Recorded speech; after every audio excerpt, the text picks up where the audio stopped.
May 22, 1992. 50 million Americans watched Johnny Carson say goodbye after 30 years as the king of late night. The tears, the standing ovation, Bette Midler singing her heart out while Johnny tried not to fall apart at his desk. It was the perfect ending to a perfect career. But when the cameras stopped rolling and the studio emptied, Johnny pulled Bette aside and told her something he'd never told anyone. Not his wives, not his sons, not Ed McMahon. He told her why he was really walking away, and he made her promise not to tell a soul until he was gone.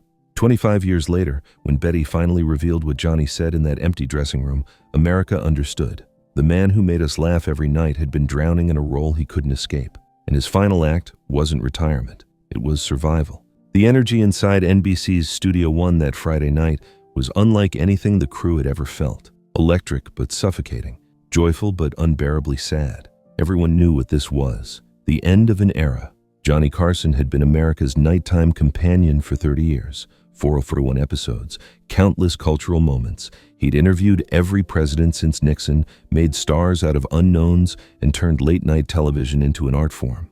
Now, at 66 years old, he was walking away at the peak of his power. His ratings were phenomenal. NBC had offered him anything to stay. More money, fewer shows, complete creative control. But Johnny said no. And nobody understood why. The audience that night, 200 carefully selected people, sat in reverent silence, trying to memorize every second. Crew members who'd worked with Johnny for decades were openly weeping. This wasn't just the end of a show. It felt like losing a family member. Johnny had planned everything down to the second. No guest interviews, just clips, memories, and a few carefully chosen musical performances. He wanted to go out his way, simple, dignified, on his own terms. But there was one exception. One person Johnny insisted must be there. Bette Midler. Bette had been Johnny's favorite guest over the years, appearing on The Tonight Show dozens of times. She brought energy, fearlessness, and a voice that could shake the walls. But more than that, there was genuine friendship between them, something rare in Hollywood. For his final show, Johnny asked Bette to sing 2 songs, one for My Baby and one more for the road, and You Made Me Love You. When Bette began singing One for My Baby, the room changed. The melancholic ballad about last call at a lonely bar felt like it had been written for this exact moment. Johnny sat at his desk, watching her perform, and something in his face shifted. For the first time in 30 years, he wasn't Johnny Carson, host and entertainer. He was just Johnny, a man saying goodbye to the only life he'd ever known. Bette's voice cracked, tears streamed down her face, but she kept singing. The cameras captured everything. Johnny wiping his eyes, crew members sobbing behind their equipment, the audience frozen in silence. When she finished, You Made Me Love You, Bette walked to Johnny's desk. They embraced, not the quick TV hug, but a long, genuine embrace between two people who understood what this moment really meant. The standing ovation lasted 5 minutes. Then Johnny delivered his final words to America. "I am one of the lucky people in the world," he said, his voice steady but weighted with everything he wasn't saying. "I found something I always wanted to do, and I've enjoyed every single minute of it." He paused, looked directly into the camera. "I bid you a very heartfelt good night." The theme music swelled. The cameras pulled back. The credits rolled. After 30 years, The Tonight Show starring Johnny Carson was over. But what happened next, what Johnny told Bette in that empty dressing room, wouldn't be revealed for another 25 years. Before we go deeper into the secret Johnny asked Bette to keep, if you're here because you remember watching Johnny Carson sign off, because you felt like you lost something that night, subscribe to the Johnny Carson Legacy Stories. We're uncovering the moments that show who Johnny really was when the performance ended. Hit that bell so these stories find you. After Johnny walked off stage for the last time, something strange happened. The audience didn't want to leave. They filed out slowly, many crying, as if staying a few minutes longer could delay the inevitable. The crew moved like they were underwater, dismantling the set that had been their home for 3 decades. Every light unplugged, every cable wrapped felt like erasing history. Johnny stood backstage, still in his suit, still looking like the Johnny Carson the world knew, but his shoulders had dropped. The mask he'd worn for 30 years was starting to crack. Doc Severinsen approached and shook Johnny's hand in silence. Ed McMahon, who'd announced "Here's Johnny" more than 4,500 times, pulled him into an embrace. "We did it, John," Ed whispered, his voice breaking. "Yeah," Johnny replied quietly, "we did." But there was one more person Johnny needed to see before he left Studio One forever. Bette. Bette Midler sat in her dressing room, still wearing the elegant black dress from her performance. Her makeup was smeared from crying. She stared at herself in the mirror, trying to process what had just happened. A soft knock on the door. "Come in," Bette said. Johnny Carson stepped inside and closed the door behind him. They looked at each other, two people who'd just closed a chapter of American history, and for a moment, neither knew what to say. "Got a minute?" Johnny asked, his voice softer than she'd ever heard it. "Johnny," Bette said, standing up. "Of course. Always." They sat on the small couch. The dressing room felt too quiet after the chaos of the show. The weight of everything hung between them. "Thank you," Johnny finally said, "for being here tonight, for the songs, for everything." Bette squeezed his hand. "Are you okay?" Johnny smiled, but it wasn't the practiced camera smile. It was real, tired, sad. "You know what's funny?" he said. "I've been preparing for this moment for years. I knew exactly when I wanted to leave, exactly how I wanted to do it. But now that it's here, I don't know what to do with myself." Bette studied his face. She'd never seen Johnny this vulnerable, not in dozens of appearances, not in all their off-camera conversations. "Johnny," she said carefully, "can I ask you something?" "Always." "Why now? Why did you really walk away?" It was the question everyone in America was asking. Johnny was at the absolute peak of his career. His ratings were untouchable. He could have kept going for years. Johnny was quiet for a long moment. When he spoke, his voice was barely above a whisper. "Bette, I'm 66 years old. I've spent 30 years going to bed at 2 in the morning, waking up thinking about the next show. I've interviewed presidents, movie stars, people whose names I can't even remember. I've made people laugh through divorces, wars, assassinations." He paused, and his eyes filled with tears. "But you want to know the truth? I can't remember the last time I wasn't performing, even at home, even alone. I'm still playing the part of Johnny Carson." His voice cracked. "And I'm tired, Bette. I'm so tired of being him." Bette felt her heart break. The man beside her wasn't the confident host who'd commanded that stage for 3 decades. He was just a man who'd given everything and didn't know who he was without it. "What are you going to do?" she asked gently. Johnny looked down at his hands, the same hands that had shuffled thousands of index cards, gestured through countless monologues. "I don't know," he admitted, "and that terrifies me and excites me." He stood up and walked to the window, looking out at the parking lot where crews were loading equipment into trucks. "Maybe I'll sail. Maybe I'll play tennis. Maybe I'll just sit on my deck in Malibu and watch the ocean and not have to be funny or clever or on for anyone." He turned back to face her. "You know what the hardest part is? Everyone thinks I'm walking away from something, but the truth is, I'm walking towards something I've never had." "What's that?" Bette asked. "The chance to just be John. Not Johnny Carson, just John." Bette walked over and put her hand on his shoulder. "Then that's what you do. You earned it, Johnny. You gave America 30 years. Now you get to give yourself the rest." Johnny's eyes were red, but he was smiling now, really smiling. "Can I ask you for a favor?" "Anything." Johnny took a breath. "What I just told you about being tired, about not knowing who I am without the show, I don't want anyone to know that. Not yet. Maybe not ever." He looked at her intently.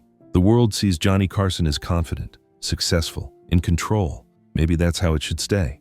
Bette understood immediately. He was giving her a piece of his true self and asking her to protect it. "I won't tell anyone," Bette said.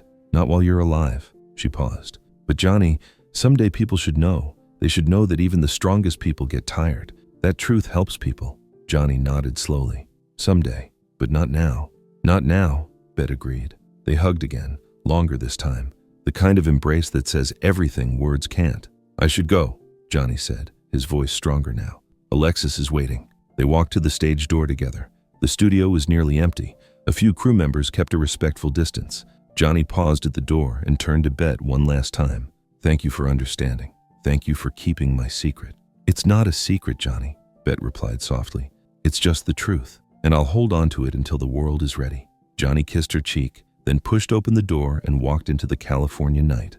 Bette stood in the doorway, watching him disappear into the darkness. She'd just witnessed something profound. Not the end of a television show, but the beginning of a man's desperate journey to find himself. If you're feeling the weight of what Johnny just revealed, the exhaustion behind 30 years of smiles, the courage it took to admit he was lost, you're exactly where we want you. That's what Johnny Carson Legacy Stories is about. The human truth behind the legend. Subscribe now, because these are the stories that matter most. Johnny Carson vanished from public life after that night. No interviews, no appearances, no comebacks. He turned down every offer, and there were many. Letterman wanted him. Leno wanted him. Every network in America wanted him. Johnny said no to all of them. He spent his retirement sailing off the coast of Malibu, playing tennis with friends, writing occasional letters, and sitting on his deck watching the Pacific Ocean. He was learning, slowly and painfully, how to be John again. Bette kept her promise. She never told anyone about their dressing room conversation. The world speculated endlessly about why Johnny had really left. Theories ranged from health problems to network disputes, but only Bette knew the truth. He was exhausted, and he needed to find out who he was when nobody was watching. Johnny lived 13 more years in retirement, finding a peace he'd never known during his television career. In January 2005, Johnny Carson died at age 79 from respiratory failure. 3 weeks after his death, Bette received a letter. It had been mailed a month before Johnny died, with specific instructions: do not open until after I'm gone. The letter was handwritten on cream stationery in Johnny's distinctive script. Dear Bette, if you're reading this, I'm gone. Thank you for keeping my secret all these years. You were right. People should know the truth, not to diminish what we accomplished, but to show that it's okay to be tired, to be uncertain, to want something different. I found him, by the way, John. It took a few years, but I figured out who I was without the cameras. He's not as funny as Johnny Carson, but he's more at peace, and that's enough. Feel free to tell our story now. Maybe it will help someone else who's lost themselves in their work. Thank you for being my friend when I needed one most. John Bette held that letter for 12 more years, honoring Johnny's memory, waiting for the right moment. In 2017, during an interview promoting her memoir, Bette finally told the story. She shared everything: Johnny's confession about exhaustion, his fear of not knowing who he was without the show, the secret he'd asked her to keep for 25 years. The interview went viral within hours, but America's reaction surprised everyone. People weren't disappointed in Johnny. They were moved. Social media exploded with messages from people who related to Johnny's struggle: burned-out professionals, retired athletes, performers who'd forgotten themselves behind their public personas. Johnny Carson was my hero, one person wrote.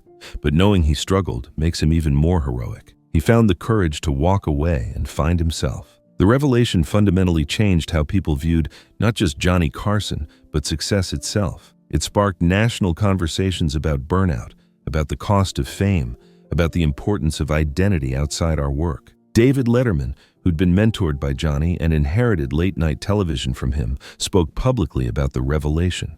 Johnny taught us how to do a show, Letterman said, his voice breaking slightly. But in his final act, he taught us something more important: how to know when it's time to stop. That takes more courage than staying. Jay Leno, who directly replaced Johnny, added, "We all wanted to be Johnny Carson, but Johnny just wanted to be John.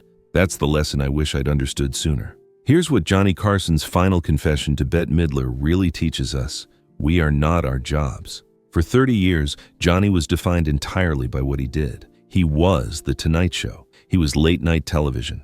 He was the face millions of Americans saw before falling asleep. But he was also John, a man who loved sailing and tennis and quiet sunsets, a man who wanted desperately to figure out who he was when the cameras stopped rolling and the audience went home. Johnny walked away from the most successful show in television history, not because he was forced to, but because he was drowning in a role he could no longer sustain. And in doing so, he taught us the most important lesson of his career. It's never too late to choose peace over performance, authenticity over applause, and self-discovery over success. Bette waited 25 years to share Johnny's secret because she understood something crucial. While Johnny was alive, the world needed to see him as confident and successful. That was his gift to America, the illusion that everything was okay, that success meant happiness. But after he was gone, after he'd found his peace, the world needed to know the complete truth, not to diminish his legacy, but to fulfill it. Johnny Carson's greatest achievement wasn't 30 years of television excellence. It was the courage to admit he was tired, to walk away from everything, and to spend his final years discovering who John really was beneath Johnny Carson. And in the end, John found peace. That's worth more than any Emmy, any rating, any legacy. Johnny Carson died in 2005, but what he told Bette Midler in that dressing room in 1992 matters more today than ever. In a culture that worships productivity, that confuses busyness with purpose, that measures human worth by professional achievement, Johnny's final act was revolutionary. He said, "I'm tired." He said, "I don't know who I am without this." He said, "I need to find out." And then he did it. He spent 13 years learning to be John, Not performing, not entertaining, just being, sailing, reading, watching the ocean, discovering that he was enough without the applause. That's the truth Bette Midler protected for 25 years. Not because it was shameful, but because it was sacred. Johnny Carson taught America how to laugh for 30 years. But in his final whisper to Bette Midler, he taught us something far more valuable: how to let go, how to walk away when you're tired, how to choose yourself over your career, how to discover who you are beneath the role you've been playing. On May 22, 1992, Johnny Carson said goodnight to 50 million Americans. But in that quiet dressing room with Bette Midler, he said something far more important. I'm exhausted. I'm lost. I need to find myself. 25 years later, when those words finally reached the world, they changed everything. Because Johnny Carson, the king of late night, the man who seemed to have it all, had given us permission to admit we're tired too. And that's a legacy worth more than any television show. If this story moved you, if Johnny's courage to walk away and find himself resonates with something in your own life, subscribe to Johnny Carson Legacy Stories right now. Hit that like button, share this with someone who needs permission to be tired, and drop a comment. Have you ever walked away from something to find yourself? Because in the end, we're all just trying to figure out who we are beneath the roles we play. Johnny Carson figured it out. He stopped being Johnny and became John. And in doing so, he showed us all the way home.